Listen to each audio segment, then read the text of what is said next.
अस्सलाम वालेकुम। Lecture 73 post वालों शुरू करता हूँ आपका। ये क्वेश्चन एक रिक्वायरमेंट कल कर ली थी, लेकिन चूंकि आपको पता है लेक्चर लेट अपलोड होता है तो मेरे सुबह वाले बच्चों के लिए मुमकिन नहीं होता इसको करके आना।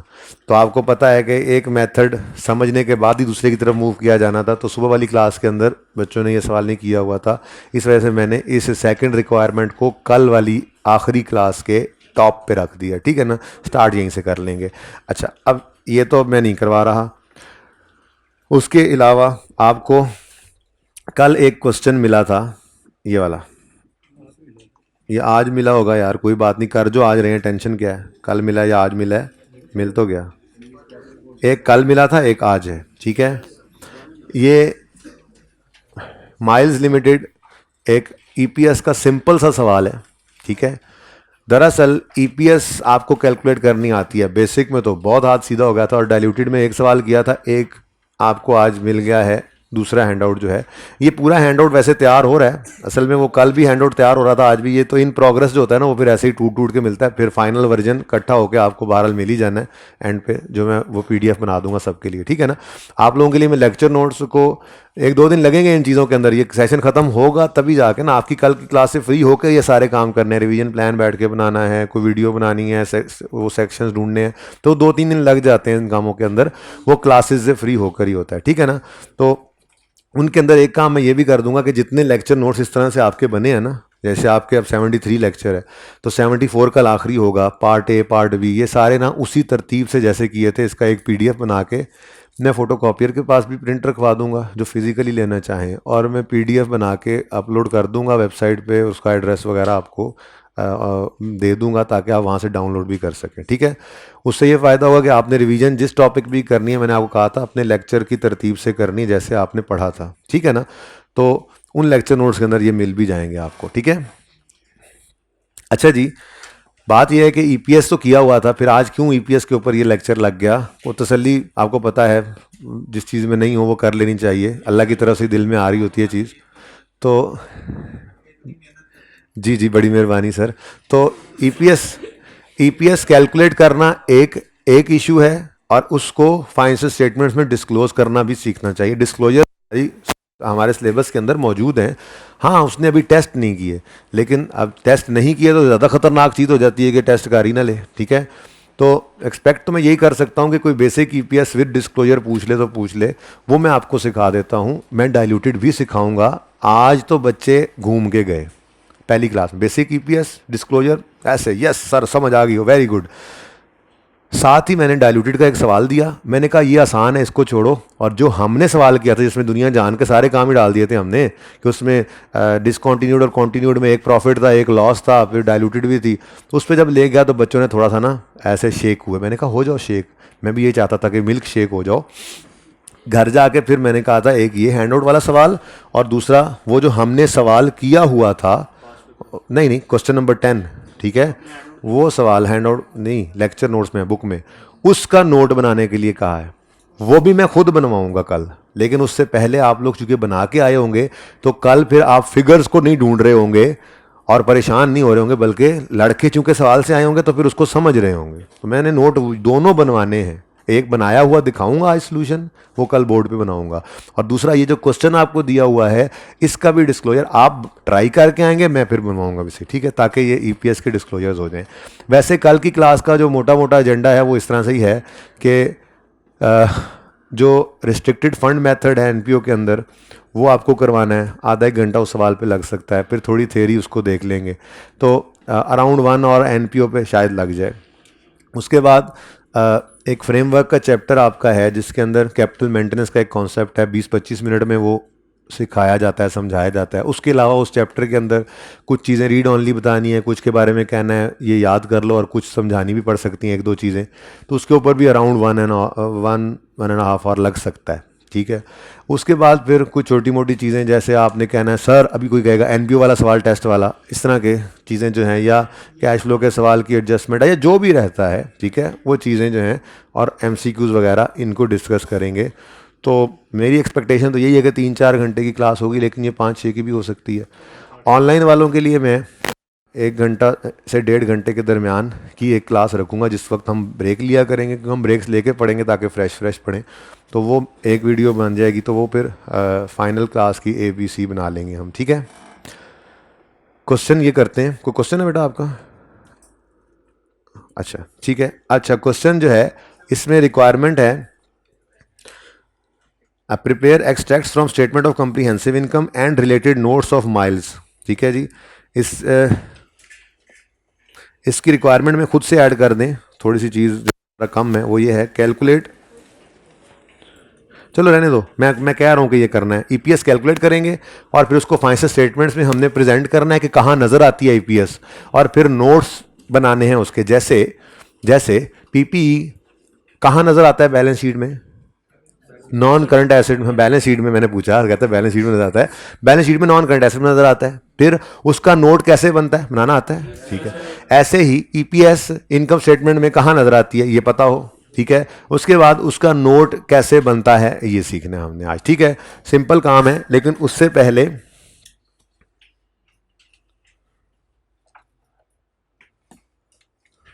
हम जरा ये तो देखें कि फाइनेंशियल स्टेटमेंट्स में हाँ ये आ गया।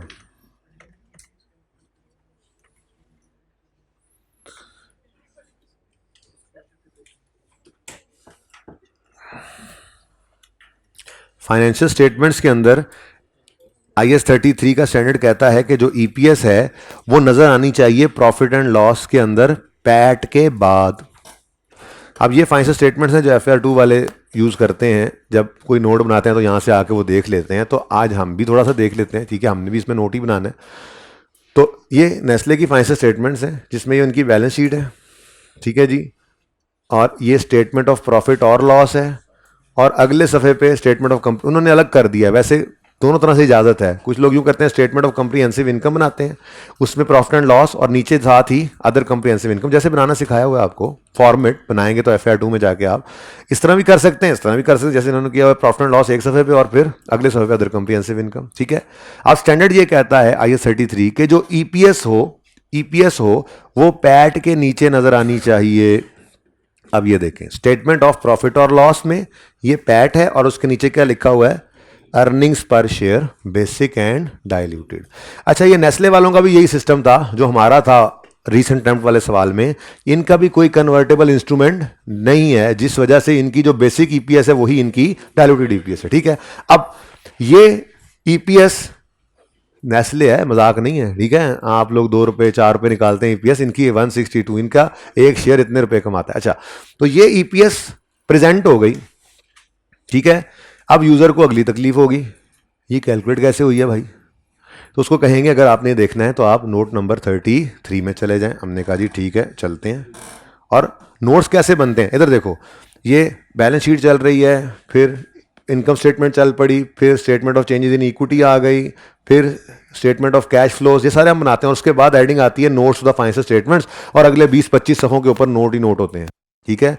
ये नोट वो नोट हैं जो आप बनाना सीखेंगे तो फिर आपको आपका एम्प्लॉयर नोट देगा, ठीक है। तो ये नोट्स फाइनेंशियल स्टेटमेंट्स बनानी होती है ना आपने, ठीक है।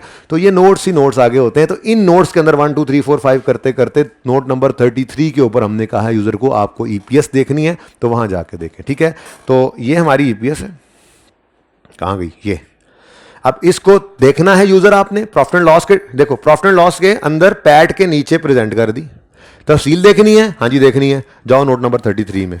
नोट्स वही नीचे आते आते मैंने ये अलग फाइल में खोले हुए हैं, ये सामने आ गया नोट नंबर 33, इसमें लिखा हुआ है अर्निंग्स पर शेयर। अब इसको छोड़ो, मुझे बताओ पैट ये क्या फॉर्मूला होता था EPS का? Earnings attributable to ordinary share holders over number of ordinary share हो, weighted number of ordinary shares, ठीक है। मतलब अर्निंग्स को हमने कहा था क्या होती है, पैट माइनस इररिडीमेबल, ठीक है। अब 7354467 ये जी प्रॉफिट है attributable to ordinary share holders. फिर 45350 ये नंबर ऑफ शेयर्स हैं, weighted average number of shares.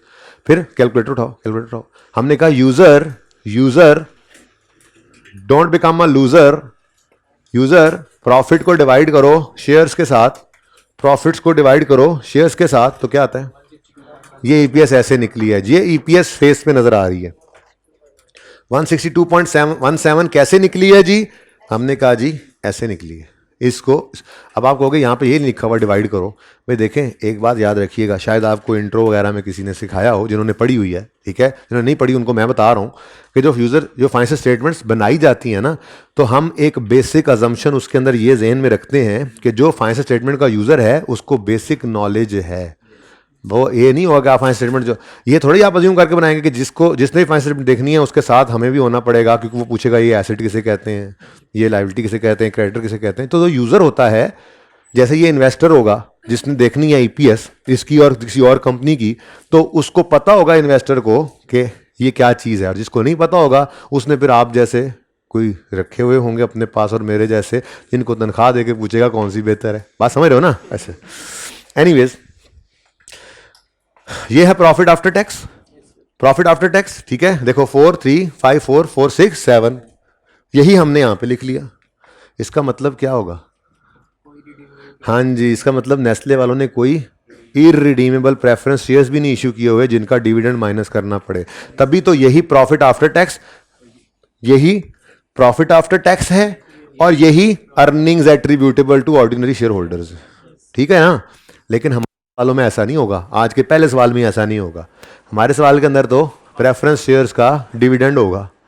अब अगर वो होगा तो हम अभी जो प्रॉफिट एंड लॉस अकाउंट बनाएंगे उसमें प्रॉफिट आ रहा होगा मिसाल के तौर पे 500, और जो इधर फिगर आ रही होगी नोट के अंदर वो आ रही होगी लेट से 50 रुपए कम 450। अब यूजर कहेगा की फर्क है, हम कहेंगे इररिडीमेबल का डिविडेंड। अब इसकी रेकंसिलिएशन हम बना के दिखाएंगे। तो ये नोट बनाना है हमने कुछ इस तरह से, पहले पता लग गया कि ये कैसे बनाना है, ठीक है ना। इनकम स्टेटमेंट के बॉटम पे आपने आके, और ये बाकायदा स्टैंडर्ड में लिखा हुआ है कि अगर कोई ऑर्गेनाइजेशन स्टेटमेंट ऑफ प्रॉफिट और लॉस अलग बनाती है ओसीआई से, ठीक है ना, तो फिर इसके एंड पे लिखना, उधर जाके ना लिखना। और जिसने इकट्ठा बनाया वो तो जाहिर सी बात है फिर एंड पे लिखेगा, वो तो एंड पे आना है, ठीक है ना, स्पेसिफिकली लिखा हुआ। अच्छा, तो फिर क्या तय पाया? ईपीएस ने नजर कहां आना है? प्रॉफिट एंड लॉस के अंदर, प्रॉफिट आफ्टर टैक्स के बाद। फिर इसका नोट बनेगा, जिस नोट में हम यूजर को बताएंगे कि ये फिगर कैलकुलेट कैसे हुई। न्यूमिनेटर में ये अर्निंग्स थी, डिनोमिनेटर में ये शेयर्स थे, ठीक है। और फिर अगर उससे भी आगे बात चलेगी तो वो साथ के साथ देखते हैं, ठीक है। ये क्वेश्चन है जी आपके सामने, miles limited. Following information relates two miles limited for the year ended 31 December 11। Draft result of operations है, प्रॉफिट बिफोर टैक्स है, इनकम टैक्स एक्सपेंस है, प्रॉफिट आफ्टर टैक्स है, ठीक हो गया जी। उसके बाद प्रेफरेंस डिविडेंड डिक्लेयर्ड, ये कौन सा होगा? रिडीमेबल के इरिडीमेबल? कैसे इतने श्योर हैं आप? अगर रिडीमेबल होता तो यहां थोड़ी नजर आता, वो तो पीबीटी से पहले माइनस हो गया होता, वो तो वहां दिखा रहा होता, ठीक है। तो ये इररिडीमेबल का, बल्कि यूं लिखते हैं प्रेफरेंस डिविडेंड, अपने लिए लिख रहे हैं प्रेफरेंस डिविडेंड इररिडीमेबल, ओके। उसके बाद ऑर्डिनरी डिविडेंड, क्या करेंगे इसका? पैड में से इसको भी माइनस करेंगे ईपीएस निकालते हुए, मना किया था सख्ती से। वो तो ऑर्डिनरी शेयर होल्डर है, उसने वो प्रॉफिट पकड़ना है जो इसको एट्रीब्यूटेबल है विदाउट दिस, ये तो डिविडेंड वैसे ही उसने लेना है, तो ये माइनस नहीं करना, इससे पहले वाला प्रॉफिट लेगा वो और फिर शेयर्स पे डिवाइड करके ईपीएस निकालेगा, ठीक है। तो इसका मतलब ये हुआ कि इसको हमने क्या करना है, इग्नोर। बाहर के मुल्कों की किताबों से जो सवाल उठाया जाए उसके अंदर अक्सर प्रॉफिट एंड लॉस आपको इस फॉर्मेट में बना हुआ नजर आएगा, जिसमें ये रिटेन्ड अर्निंग्स के अंदर जो फिगर जानी है ना वो भी यहाँ लिखी होती है और फिर रिटेन अर्निंग में नजर आ जाती है। नहीं, हमारा जो जैसा रिवाज है, यहाँ से प्रॉफिट निकलेगा, ये प्रॉफिट निकलेगा और ये निकल कर रिटेन अर्निंग में चला जाएगा।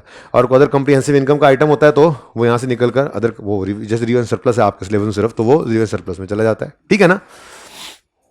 3000 को इसलिए माइनस नहीं किया क्योंकि मेरी कैलकुलेशन में ईपीएस की इसने इस्तेमाल होना है।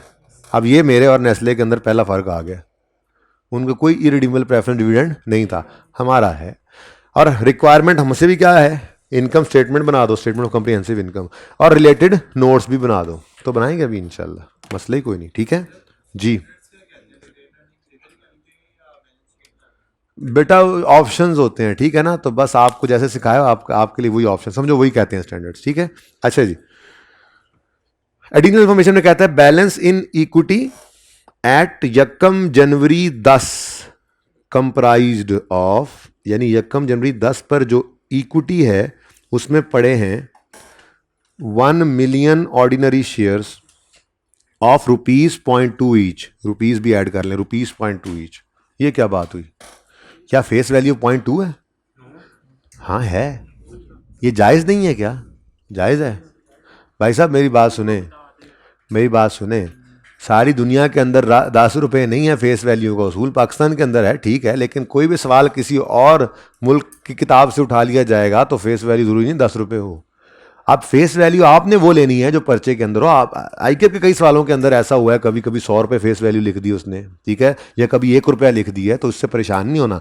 वैसे तो फेस वैल्यू 10 ही होती है, लेकिन सवाल के अंदर अगर उसने लिखा हुआ है पॉइंट, दुनिया के अंदर 100 रुपये भी होती है, 10 रुपये भी होती है, 1 रुपया भी होती है, 0.1, जो मर्जी उन्होंने लिखा हुआ है उनकी मर्जी है, फेस वैल्यू जो भी रखी हुई है उन्होंने, ठीक है, मुल्क के अंदर, हर मुल्क के अंदर अपना असूल है।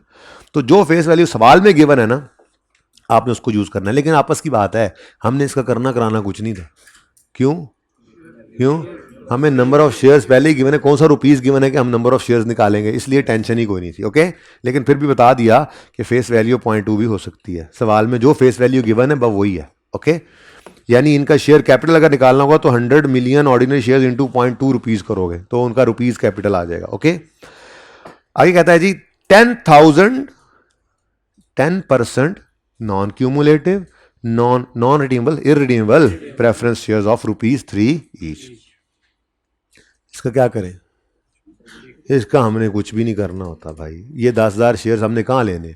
ये तो इरिडेबल शेयर्स हैं। हमने ईपीएस कैलकुलेशन में सिर्फ ऑर्डिनरी लेने होते हैं।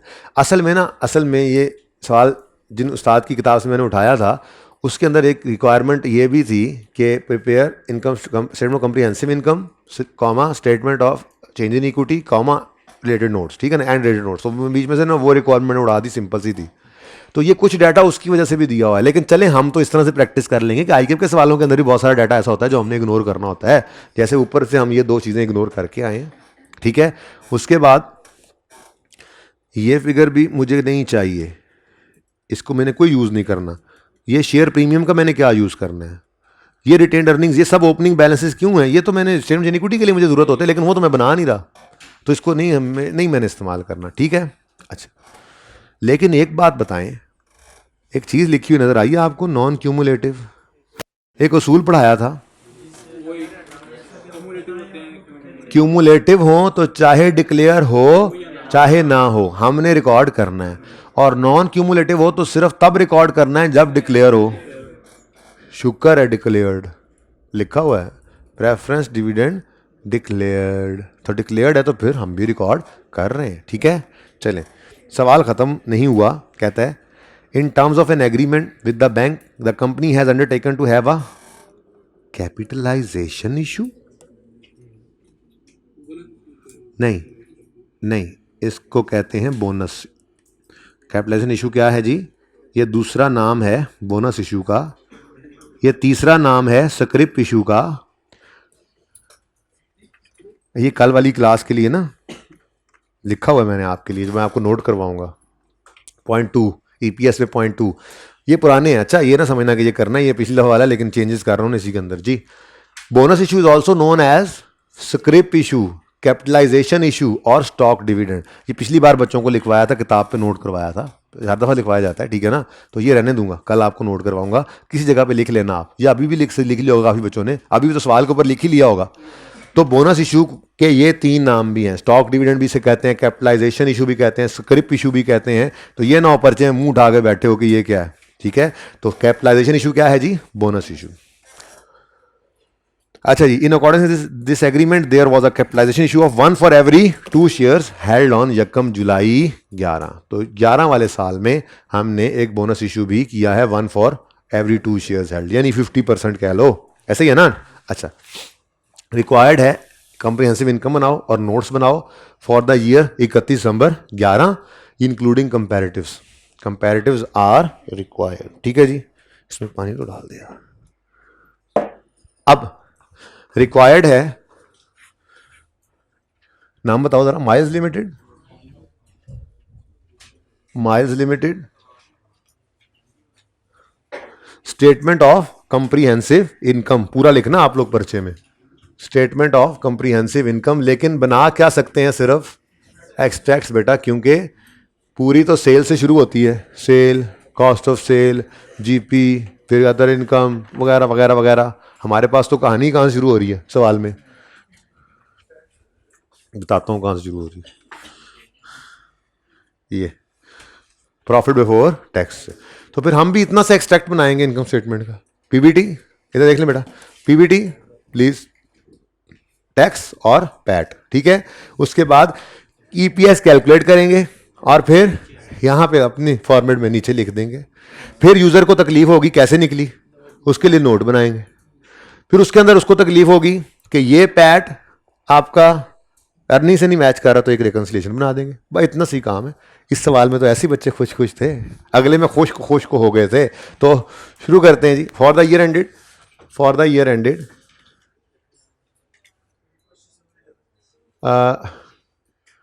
31 दिसंबर 11, और कंपैरेटिव्स भी हैं, तो 31 दिसंबर 11 और 31 दिसंबर 10, ठीक है। बनाने एक्सट्रैक्ट्स बनाने हैं, ठीक है। प्रॉफिट बिफोर टैक्स,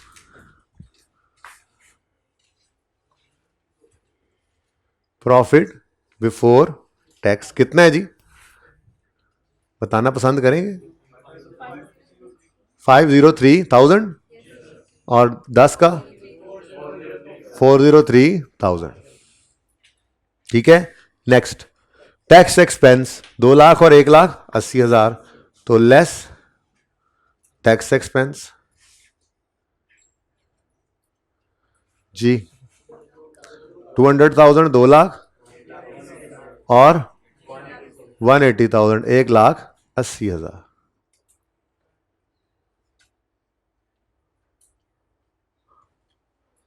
जी।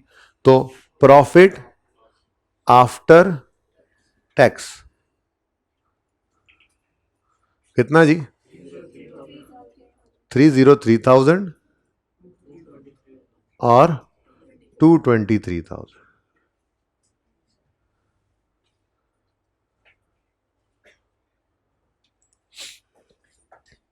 हमारा प्रॉफिट एंड लॉस बन गया। कोई अगर कंप्रिहेंसिव इनकम का आइटम नहीं है कि मैं ऐड करूं, तो बस यही प्रॉफिट एंड लॉस है, यही टोटल कंप्रिहेंसिव इनकम भी यही है, ठीक है। कोई रिव्यू एंड सरप्लस होता तो ये डबल अंडरलाइन ना करता, नीचे लिखता other comprehensive income, review and surplus लिखता और फिर टोटल लिख लेता, पर नहीं है, ठीक है। अब आज का मेन काम, बेसिक एंड डाइल्यूटेड ईपीएस। क्यों मैंने ऐसे क्यों लिख दिया, क्योंकि कोई कन्वर्टेबल इंस्ट्रूमेंट नहीं है। इंशाल्लाह थोड़ी देर में ये आएंगे कन्वर्टेबल इंस्ट्रूमेंट्स, तो हम बेसिक अलग और डाइल्यूटेड अलग निकाल लेंगे, ठीक है। पूरा ईपीएस नहीं लिखना, पूरा लिखना है अर्निंग्स पर शेयर आपने, ठीक है, ठीक है। आगे पूरा सफ़ा होता है ना, तो कोने के ऊपर ये बन रही होगी और दरमियान में जगह ही जगह है, ओके, मसला ही कोई नहीं जी। अब ये फिगर्स नहीं है, मैं डायरेक्ट नहीं निकलवाता, बल्कि जिस तरह से हमने सीखा हुआ है आज तक मैं वैसे ही निकलवाता, ठीक है। बेसिक ईपीएस 2010 2,23,000, 2,23,000 डिवाइडेड बाय, होश करो, डिवाइडेड बाय दोनों सालों में 3,000 रुपए का इररिडीमेबल प्रेफरेंस डिविडेंड है, तो इसको माइनस करना है, -3,000, ठीक है। इसको डिवाइड करना है कितने शेयर से, अभी वेटेड एवरेज क्या, यकम जनवरी 10 पर वो कह रहा है 1,000 ऑर्डिनरी शेयर्स पड़े हैं, 1 मिलियन, ठीक है। यकम जनवरी 10 पे, 10 के शुरू में, और फिर नया इशू आया है जो वो 11 में आया है, तो इसका मतलब 10 के अंदर पुरानी ईपीएस तो 1,000 से डिवाइड होकर ही निकली होगी ना, 1 मिलियन, तो 1 मिलियन ऑर्डिनरी शेयर्स जी, बोले 0.22 पर शेयर, कोई बात नहीं, नेस्ले नहीं है ना जिस मुल्क के अंदर शेयर की फेस वैल्यू 0.2 है, करेंसी उनकी मजबूत होगी ना यार। अच्छा, डॉलर होगा। अच्छा भाई, डॉलर। सुने सुने सुने सुने, नेक्स्ट बेसिक ईपीएस 2011 3,03,000 माइनस 3,000 करेंगे, लेकिन यहां पे हमें weighted average number of shares निकालने पड़ेंगे। Working one, date, description,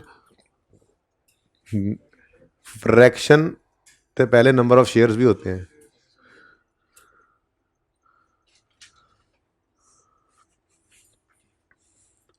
number of shares, fraction और weighted average number of shares.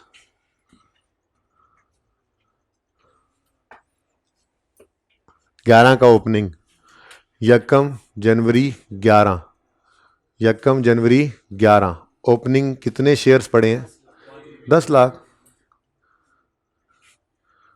1 million. ठीक है। यकम जुलाई 11 पर बोनस इशू हुआ,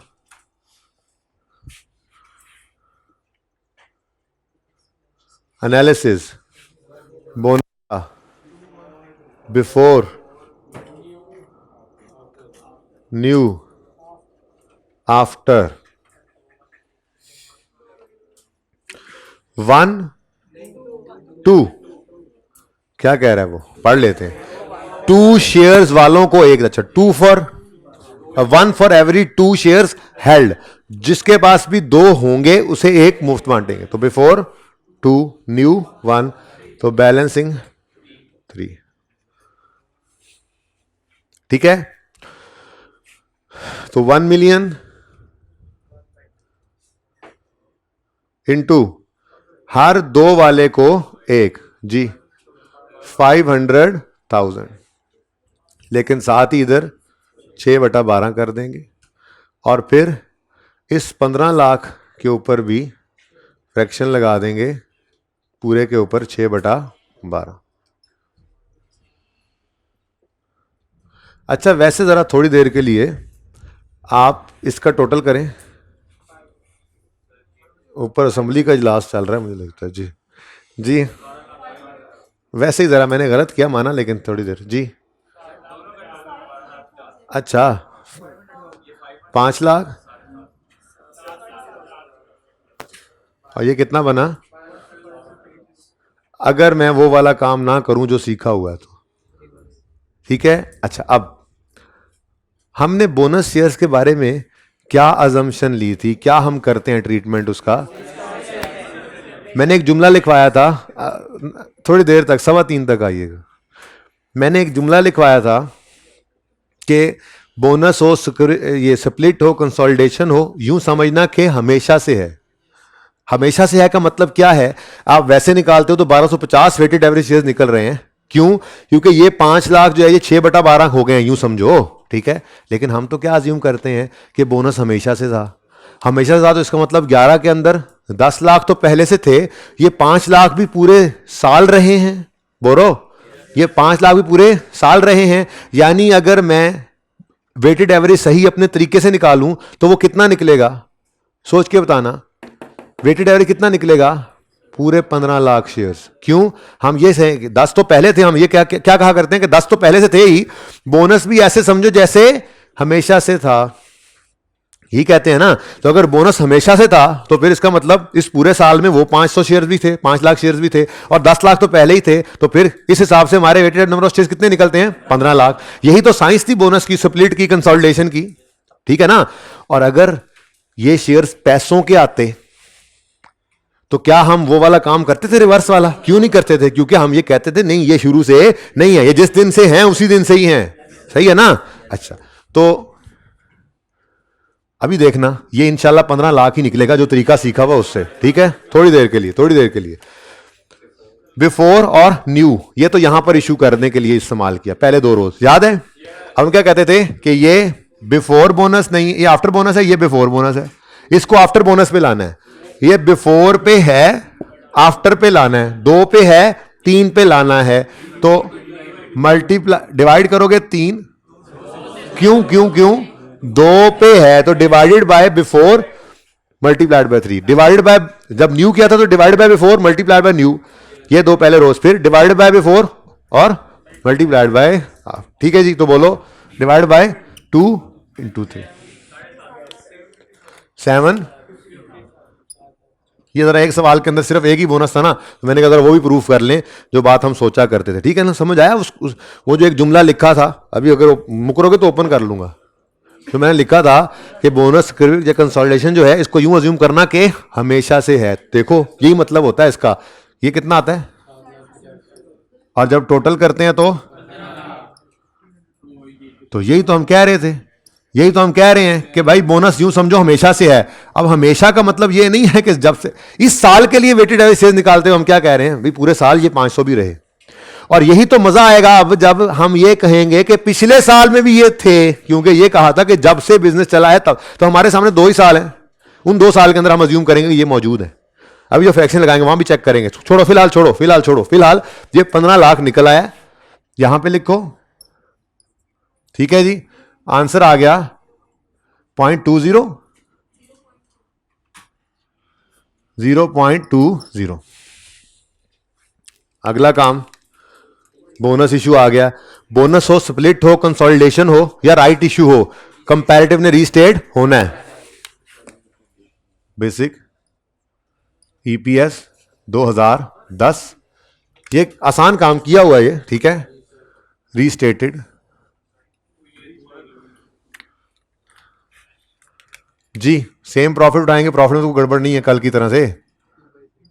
कल परसों जो एक सवाल किया उसमें प्रॉफिट भी गड़बड़ था, मुझे पास पेपर में आया हुआ है। अच्छा जी, डिवाइडेड बाय, अच्छा अभी तो देखना जरा, बगैर बगैर कैलकुलेशन किए भी सोचो जरा, बगैर कैलकुलेशन किए सोचो जरा। हम क्या कह रहे हैं, बोनस हमेशा से था, हमेशा से था तो मतलब पिछले साल भी था।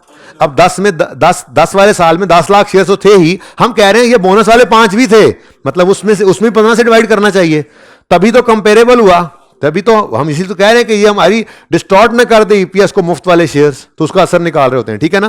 तो ये जो 10 लाख नजर आ रहा है इसको हम क्या करते थे, ये वाला फ्रैक्शन उठाकर इधर लगाते थे।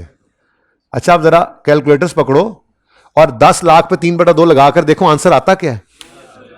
15 लाख आता है, यही तो हमने कहा था, सोचा था, किया था, ठीक है। तो बताओ जी, हैं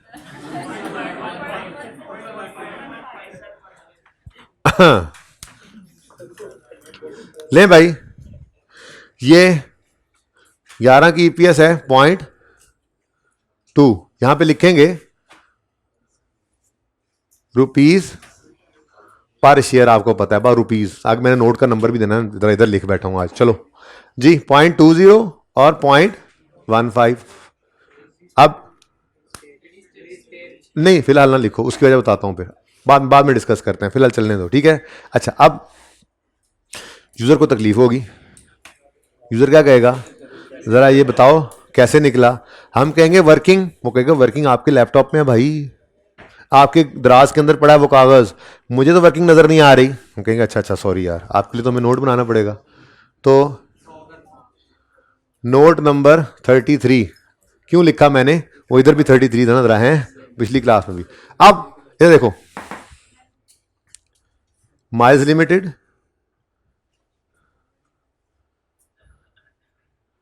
notes to the financial statements पूरा लिखना, for the year ended 31 December 11, इसके अंदर 11 भी आ जाएगा और 10 भी आ जाएगा।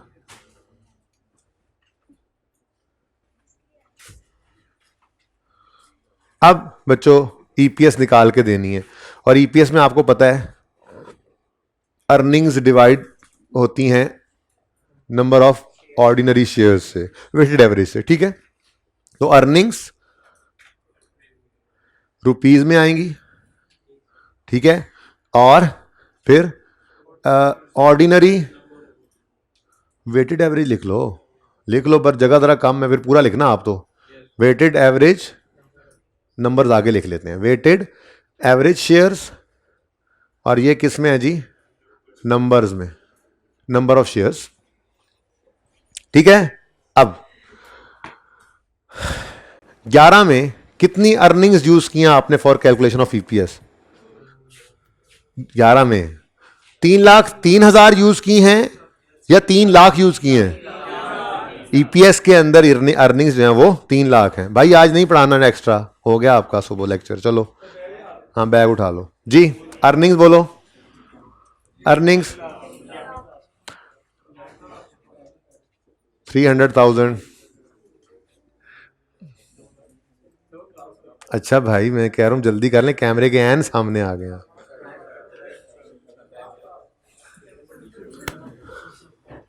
जी बच्चों कल 10 बजे आ जाना, अच्छा पूरे, ओके जी। सुने, 3 लाख अर्निंग्स और वेटेड नंबर ऑफ शेयर्स। भाई बातें क्यों हो रही हैं? ये इन दोनों के आते ही बातें शुरू हो गई हैं। अच्छा जी, अब सुने सुने सुने, ये दो के डिफरेंस से निकलेगी अर्निंग्स पर शेयर, ठीक है जी। कल ना मैं यहां पे हेडिंग भी दूंगा, बल्कि आज ही आपको एक सोल्यूशन दिखाऊंगा, उसके अंदर दे दूंगा, पहली क्लास में दे दी थी। क्यों? यहां पे लिखूंगा बेसिक है, बेसिक यहां पे नंबर लिखेंगे ना, ये मैं यहां पे लिख दूं, अगर जगह जरा नीचे कम है। For the year ended 31 December 11, note का नंबर क्या है जी? 30, ये लिखना भूल गया था, 33, क्योंकि बच्चे आगे डिस्टर्बेंस होगी। अर्निंग्स पर शेयर, नोट का नाम क्या है जी? अर्निंग्स पर शेयर। अब क्योंकि फिलहाल तो सवाल के अंदर सिर्फ बेसिक अर्निंग्स हैं, तो मैं हेडिंग नहीं दी, ठीक है ना। अगले सवाल में आप देखोगे, आपको एक सोल्यूशन दिखाना है, उसमें हम हेडिंग देंगे बेसिक अर्निंग्स पर शेयर, इसके नीचे बेसिक अर्निंग निकाल के दिखाएंगे, फिर डायल्यूटेड अर्निंग की हेडिंग देंगे और डायल्यूटेड अर्निंग्स निकाल के दिखाएंगे, ठीक है ना। लेकिन फिलहाल तो बेसिक है, ओके। अब एपीएस बता दो, 0.2, ये जी रुपीज में। अब ये तो पता लग गया इसको, पिछले साल के लिए भी ऐसे ही बताओ, पिछले साल के भी ऐसे ही बताओ। 2,20,000 इस्तेमाल किया, शेयर्स तो यही यूज हुए हैं, ठीक है। अब ये तो मसला हल हो जाएगा, लेकिन यूजर को अगली तकलीफ शुरू हो जाएगी, वो इन दोनों को मैच कर रहा होगा, ठीक है। इधर क्लास होनी है सर, ये पॉज करें जरा। अच्छा जी सुने, यूजर को अगली तकलीफ शुरू हो गई कि यार आप अजीब लोग हो, ये अर्निंग्स और ये अर्निंग्स, ये भी तो अर्निंग्स ही हैं। प्रॉफिट है 303 और आप प्रॉफिट पर शेयर निकालते हुए 300 यूज कर रहे हो, ये क्या मुसीबत है? हमने कहा टेंशन ना लो यार, ये तुम्हें समझ नहीं ना आ रही, तो तुम जरा नोट 33.1 में आओ, आओ मैं तुम्हारे जिन कढूं। तो यहां पे आके 33.1 लिखोगे, इधर देखो, और यहां पे बनाओगे एक रेकंसिलिएशन। वो रेकंसिलिएशन होगी of profit after tax with earnings, profit ही लिख लो, reconciliation of profit with earnings. बहुत सिंपल काम है, देखिएगा। यहां पे हम आकर क्या लिखेंगे? Profit after tax. लतीफा लिखा है यहां पे कोई? चुप करके बैठे, मारना काटना आखिरी दिन है मेरे को। प्रॉफिट आफ्टर किया इधर,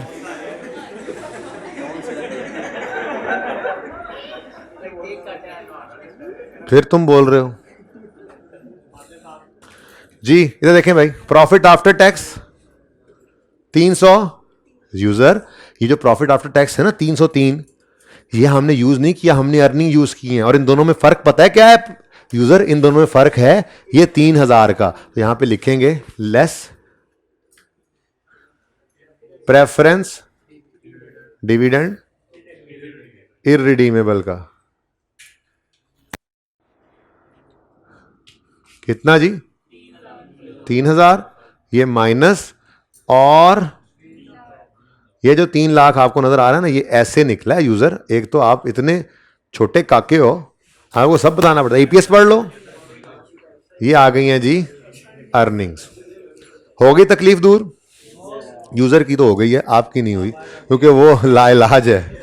सुने, अगले साल पे अप्लाई करें। 223,000 ये यूजर देख रहा है और ये देख रहा है। हमने कहा टेंशन ना लो, इसमें और इसमें फर्क है। अब वो डिफरेंट भी हो सकता था, लेकिन हमारे साल में डिफरेंट नहीं है, वो 3,000 ही है। ठीक है, क्लास खत्म करने वाले हैं बेटा, जल्दी आए। तो ये 3,000, ये 3,000 की डिफरेंट वैल्यू भी हो सकती थी, इत्तेफाक से सेम है। ठीक है, यहां पे लिख देंगे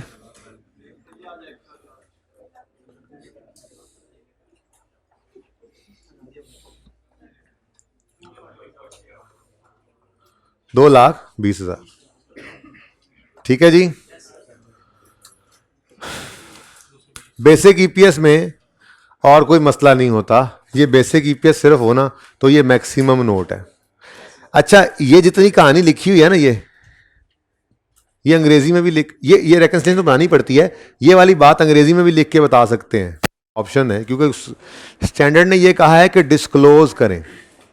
तो यही बात यूं भी लिख सकते हैं, जगा दो इसको, ये बात यूं भी लिख सकते हैं कि जी ये ईपीएस निकाली है हमने और उसमें अर्निंग्स ली हैं 3 लाख और वेटेड शेयर्स लिए हैं 15 लाख। तो ये अंग्रेजी में लिख के बता दो तब भी सही है, लेकिन अंग्रेजी में क्या लिखना है आप सिखा दिया, हम ऐसे ही बनाएंगे। ठीक है, क्योंकि ये वो बुनियाद है जिसके ऊपर अभी परेशानी वाली बिल्डिंग खड़ी करनी है। ठीक है, अच्छा अब अगली बात, ये फाइनल है, इसमें अब कोई और चीज नहीं है। अगली बात है आपका अगला सवाल जी, ये आपका होमवर्क है। सिर्फ क्वेश्चन की हद तक ईपीएस निकालना तो कोई मसला नहीं है। क्यों? क्योंकि आपने और मैंने मिलकर पता नहीं कहां निकाला था,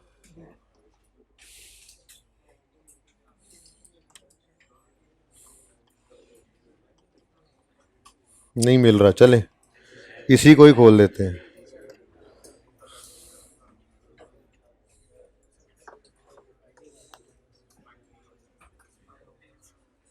पता नहीं क्या करते हैं यार, बोलते हैं फजूल में। अच्छा ये FR2, मैं भी कहूं क्यों नहीं मिल रहा।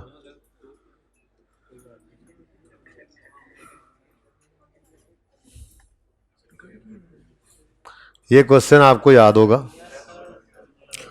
इस क्वेश्चन के अंदर भाई आप मुसलसल बोल रहे हो, बीच में भी वहां पीछे मुड़ के जो देख रहे हो। ठीक है, बीच में भी बोल रहे हो, वैसे भी बोल रहे हो, प्लीज खामोश हो जाओ आप।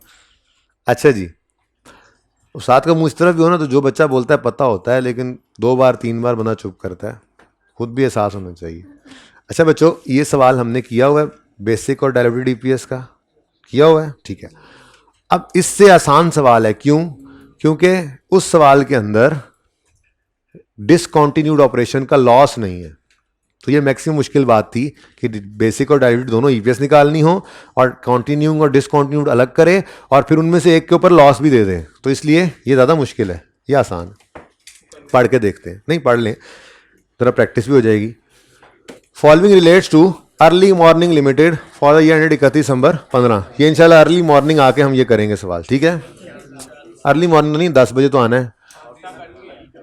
Profit for year, profit irrelevant बात कोई ना करे बेटा। प्रॉफिट फॉर ईयर 5 लाख है, पिछले साल का 3,37,500 है। ठीक है, ये प्रॉफिट लॉस अकाउंट बनाना पड़ेगा, यहां से डाटा उठा के बनाएंगे। पिछला साल बहुत बेसिक था, बना के दिया था उसने। ठीक है, फिर this profit includes a profit of discontinued operations 32,500, पिछले साल में कोई नहीं था, यानी डिसकंटिन्यूइंग ऑपरेशन भी आ गए। ठीक है, अलग करेंगे बिल्कुल। फिर ऑन यकम जनवरी 14 हमें 15 की फाइनेंशियल स्टेटमेंट्स बनानी है इंक्लूडिंग कंपैरेटिव, यानी 14 और 15। ऑन यकम January 15 there were 2,50,000 ordinary shares each with a par value of 5 रुपए अब ये ना कहना 5 क्यों, बस सवाल ने कहा तो 5 ही फेस वैल्यू। इन इशू इतने शेयर्स ऑलरेडी इशू में थे, ऑलरेडी इशूड थे, ठीक है। ऑन 30 सितंबर 14 इस साल में 9 महीने गुजरने के बाद there was a right issue on a basis of ordinary share issue for every 5 already held at a price of 6, यानी 1 रुपये का प्रीमियम है। The market price of immediately before, सारी चीजें दी हुई हैं। On 31 May there was an issue of 50,000 ordinary shares at market price, ठीक है। अच्छा कोई बात नहीं, मार्केट प्राइस है, नॉर्मल है। आगे कहता है there are 25,000 options in existence, ठीक है। Each of which allow holder to acquire 4 shares at a strike price of 10, ठीक है। तो ये एक ऑप्शन आ गया। Next 4 preference shares in issue are convertible, ये भी आ गए डाइल्यूशन के, ठीक है जी। इग्नोर कर दें टैक्स को, ठीक है जी। अब इस सवाल में आपने पहले निकालनी है बेसिक ईपीएस, फिर आपने करनी है रैंकिंग। स्टेप 1 में निकालनी है बेसिक ईपीएस, फिर आपने करनी है रैंकिंग, ठीक है। Chain numerator, chain denominator, incremental EPS, ठीक है। फिर रैंकिंग हो गई और उस रैंकिंग से फिर आपने डायल्यूटेड ईपीएस निकालनी है। इस लिस्ट में जब लोएस्ट होकर आगे बढ़ जाए तो रुक जाना, ये डायल्यूटिव है, इससे आगे एंटी डायल्यूटिव हो गया काम। और चूंकि हमने रैंकिंग की हुई है तो पक्की बात है इससे अगला तो और एंटी डायल्यूट करेगा, ठीक है ना। तो ये हमने इसी तरह से किया था ना, बोलो। अच्छा, अब बेसिक ईपीएस भी 2 दफा निकलेगी, कॉन्टिन्यूइंग की अलग, डिसकॉन्टिन्यूड की अलग, और डायल्यूटेड ईपीएस भी 2 दफा निकलेगी, कॉन्टिन्यूइंग की अलग, डिसकॉन्टिन्यूड की अलग, ठीक हो गया। उसके बाद बनाना पड़ेगा नोट, ये मैंने कल बनवाना है। इस सवाल का भी जो टफ है बहुत, ठीक है, वैसे बनाया हुआ है, और जो आपका होमवर्क है उसमें भी, लेकिन आप एक ट्राई करके आएंगे। अब करेंगे क्या, इधर देखें, ये बेसिक है कॉन्टिन्यूइंग और ये डिसकॉन्टिन्यूड की बेसिक है, इस पे तो कोई फर्क नहीं पड़ना चाहिए ना, ये तो उसी तरह से है। लेकिन जब कॉन्टिन्यूइंग और डिसकॉन्टिन्यूड आ जाएं, बेसिक और डायल्यूटेड दोनों हो, तो एक काम किया करेंगे कि हम ये कॉन्टिन्यूड और डिसकॉन्टिन्यूड की बेसिक को, बल्कि मैं दिखाता हूं आपको थोड़ा सा फॉर्मेट, तस्वीर बनाने की इजाज़त है। क्यों? क्योंकि आपको ये बहुत मुश्किल लगने जा रहा है, ठीक है, तस्वीर बनाने की इजाज़त है। लेकिन पहले इस सवाल का नोट बनाने की ट्राई करना, शायद कोई समझ लग जाए। इसकी तो बहुत मुश्किल है समझ लगना, कल खुद समझाऊंगा, ठीक है। अच्छा सुनो, अब यहां पे सोल्यूशन यार ढूंढने दो मुझे, अल्लाह माफ करे, कहां गई, हाँ ये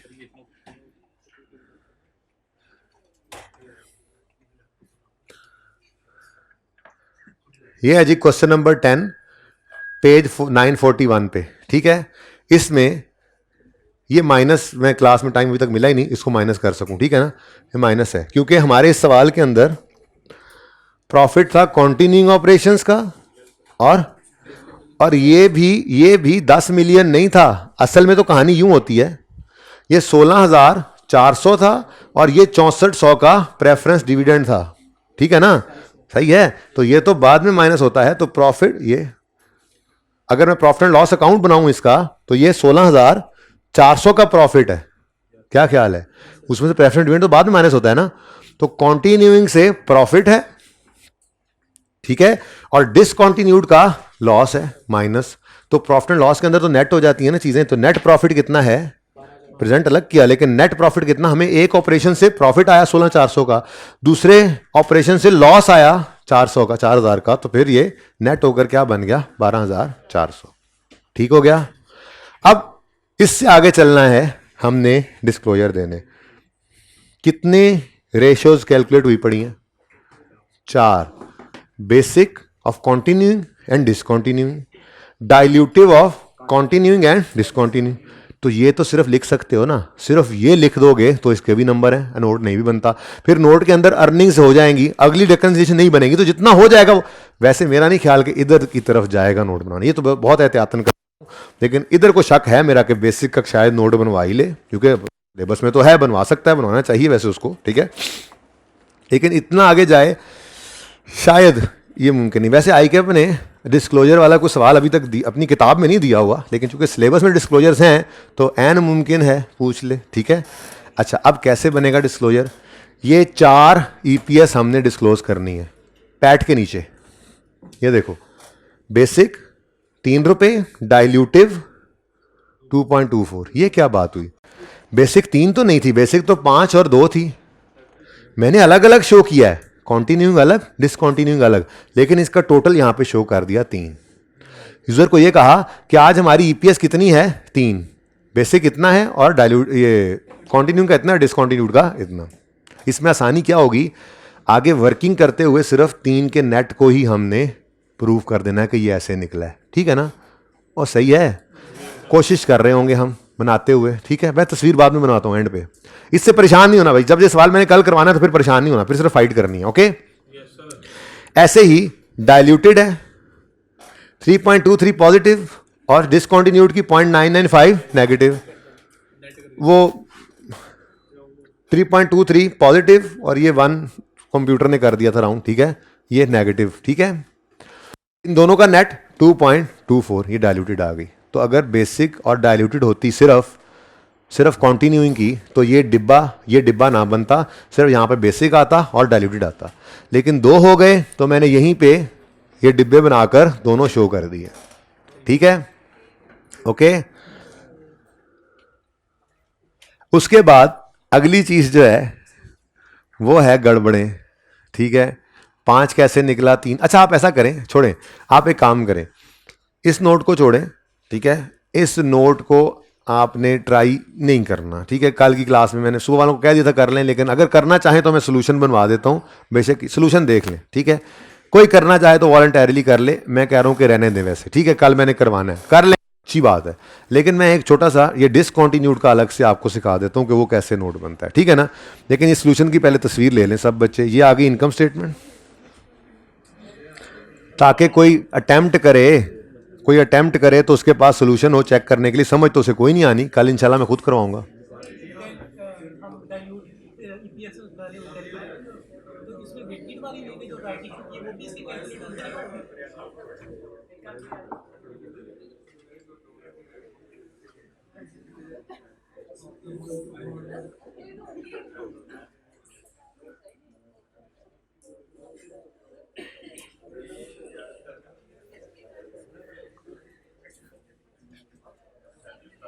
यार आप ना कल या तो आना मत या आके खड़े हो जाना। जो पिछले 5 मिनट से बेतकान बोल रहा है, एक दफा इधर मुंह करता है, एक दफा उधर मुंह करता है, एक तरफ पीछे मुंह करता है, तो आगे वाले को छेड़ता है। समझ आ गई किसकी बात कर रहा हूं मैं? खड़े होकर जरा ज़ियारत कराओ सबको, खड़े होकर ज़ियारत कराओ, खड़े होकर ज़ियारत कराओ सबको। तुम बैठ जाओ भाई, आप नीचे बैठ जाओ भाई, आप नीचे बैठ जाओ जी, खड़े हो जाओ, खड़े हो जाओ भाई। या तो आप कल ना आना या आना तो फिर पीछे खड़े हो जाना। ठीक है ना? बैठ जाओ। अच्छा जी, सुने यार, असलम भाई मेरी क्लास एंड होने देनी थी, अभी ये बीच में ना दूसरा काम चल पड़ा, आप रोक दें इसको, यहीं से शुरू कर लीजिए बेटा प्लीज, मैं बात कर रहा हूँ। यहीं बैठ जाए, वहीं पे बैठ जाए, वहीं पे बैठ जाए इधर। अच्छा जी, सुने, ये तस्वीर खींच लिया आप लोगों ने? नेक्स्ट, ये नोट शुरू हो गए हैं। नोट नंबर 33, इसमें बेसिक कैसे निकली, डाइल्यूटेड कैसे निकली। एक मिनट ठहरिएगा, इसको मुझे जरा ओपन करने दें।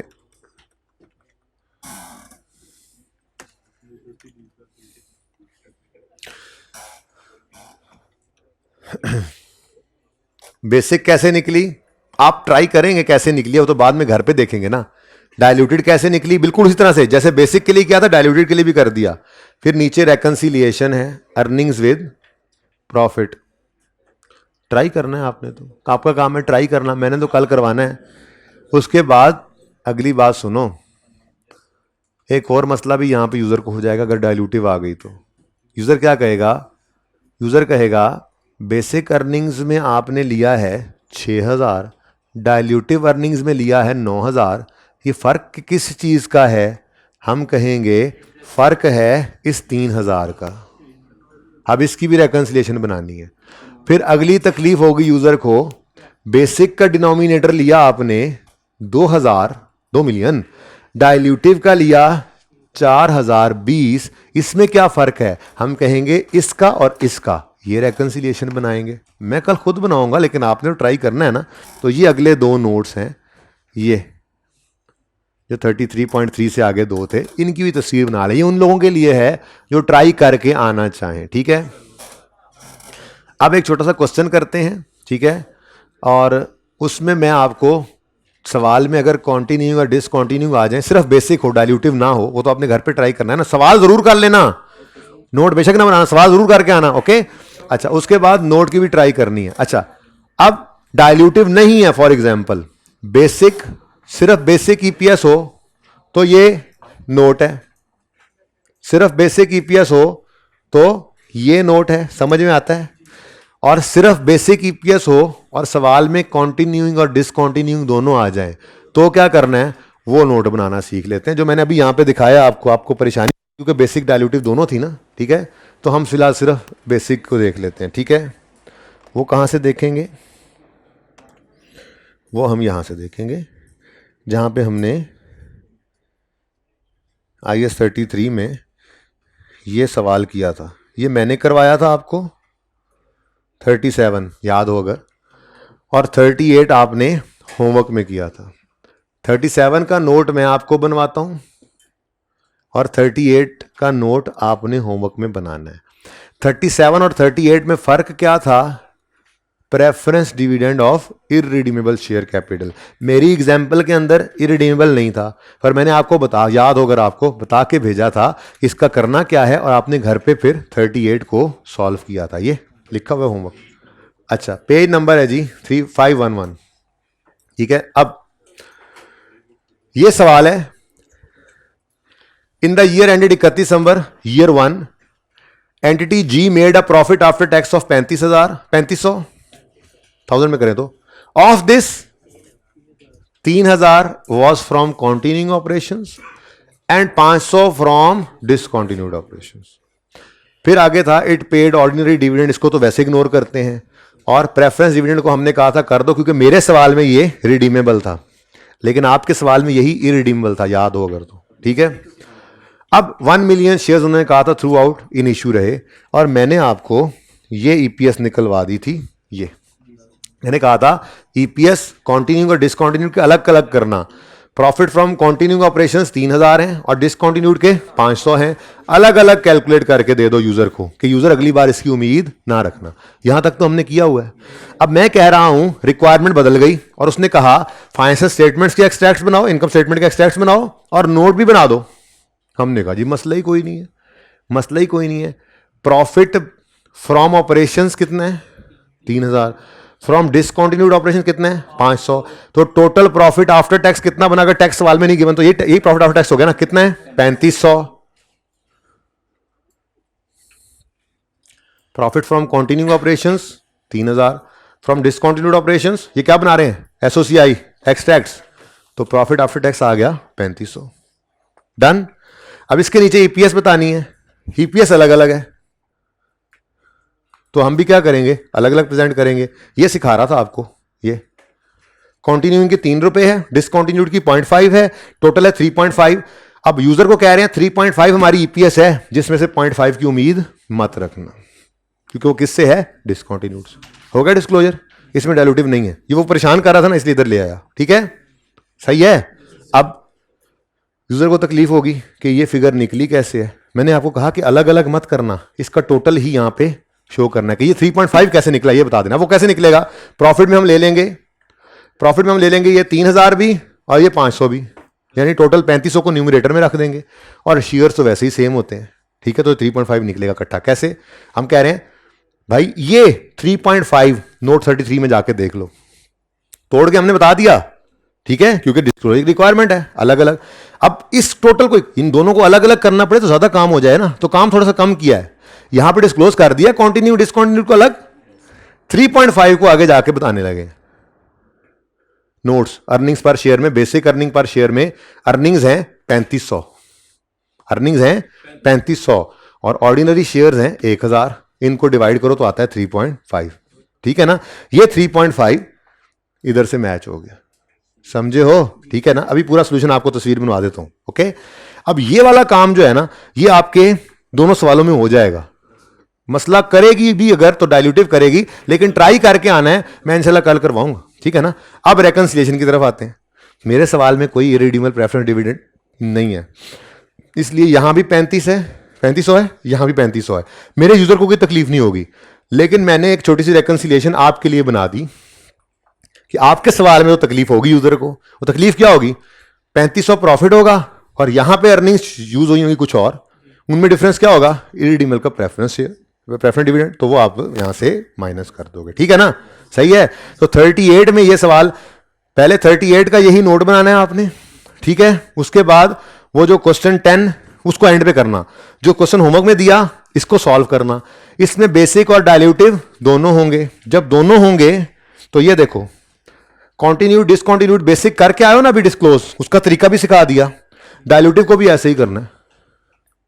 और ठीक है, और रेकन्सिलिएशन ना भी बने तो कोई मसला नहीं, मैं इंशाल्लाह कल बनाना सिखाऊंगा आपको। ठीक है, तो होमवर्क क्या बना फिर?